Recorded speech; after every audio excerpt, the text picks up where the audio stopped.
Okay na? Okay na, okay na. Okay na yung mic? Okay na. Hello, hello, mic test. Okay, oh. Magandang hapon sa inyo mga kapatid. Ngayon ay Biyernes. Ating puntuhayan ang prosesyon ng Pasyon. Sa unang karosa.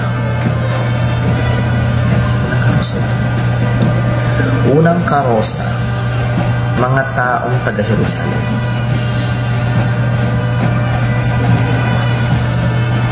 Mga taong taga-Jerusalem dahil sila po ang mga taga doon, tao ng Jerusalem. A few moments later. Yung asno. Yung asno, ito ang sinakyan.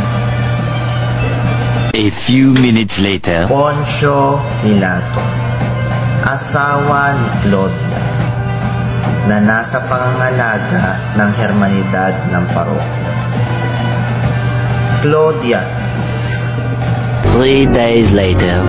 Sunod na karosa po, Caiphas.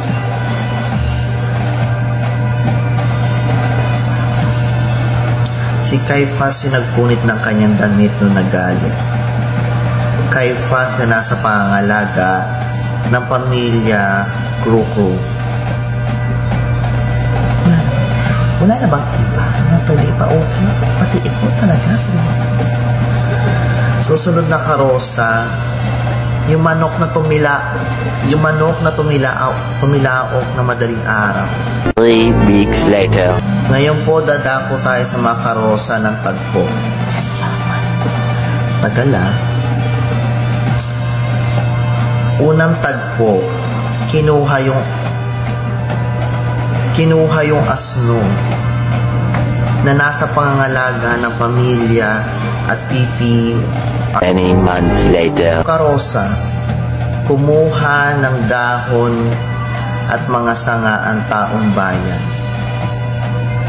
na nasa pangangalaga ng samahang tambay at hermanidad ng Puro Bugbog Association.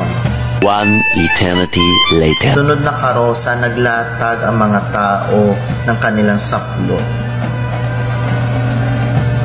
Hindi pa ba ito matatapos? Anong oras na? Alas 8 na.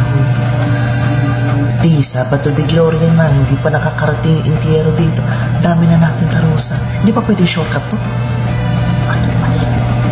Pang ikatlong raang karosa.